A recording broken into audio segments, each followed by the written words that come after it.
becoming a mother was the beginning of my television writing career, because having said that, I wasn't really allowed to work in publicity while I was pregnant. Henry Rogers, who I mentioned before, who was the head of Rogers and Cowan, called me up one day right after my daughter was born and said, I know you're mad at me. I know you're home doing nothing, like having a baby is doing nothing.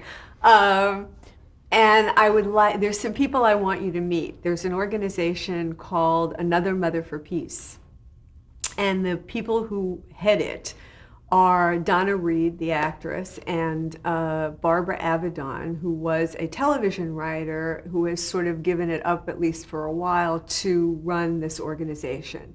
And you have to remember, it was the height of the Vietnam War. 1968 was, one of the worst years. And he sent me over there because they needed help with public relations and publicity for the organization.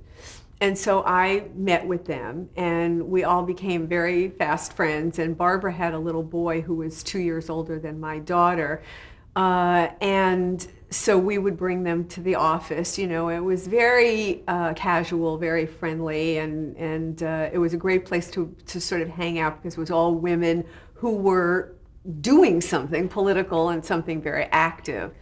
And during that time, Barbara and I became very, very close friends. And Barbara, as I said, had been a television writer. She had written on many comedy shows. She was basically a comedy writer, and was one of the few women at that time in the Writers Guild and working, in television. She had written Father Knows Best and Bewitched and, all kinds of shows.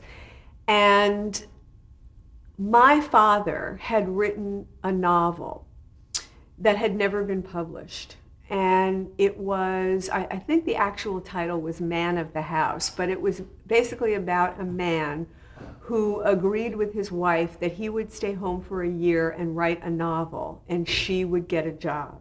And this is, in fact, exactly what my parents did before they were divorced. My mother got her first non-show business job, and my father stayed home for a year and wrote a novel about a man staying home for a year writing a novel, and all the things that happened to him during the day while she's at work, and all the things that happened to her being, in her 40s and going to work for the first time doing something other than singing, And I thought it was a very funny, very warm, very kind of interesting and unusual story.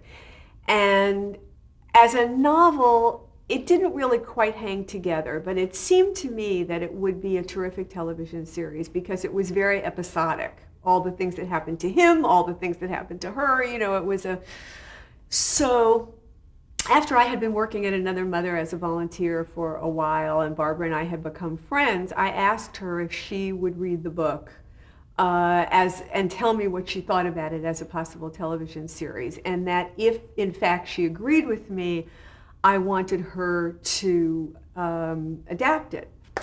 So she came back to me a few days later and said that she had read it and she loved it, but that the only way she would be interested in doing it is if she and I would be partners. And I said, look, I've never written a television script. That you're an expert at this. That's kind of crazy. And she said, no, it's not crazy. We love hanging out together. We get along well. I think you're really smart, blah, blah, blah. Let's do it together. So that was how Barbara and I became partners, was through this book.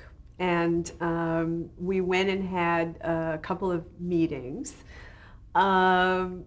I'll never forget my very, very first meeting was with Harry Ackerman at Screen Gems.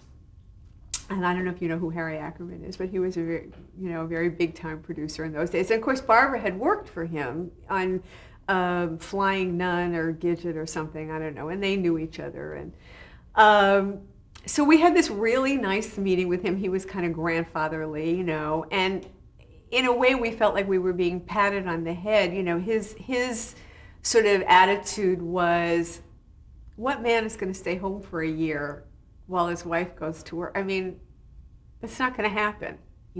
Nice try, but it's not going to happen.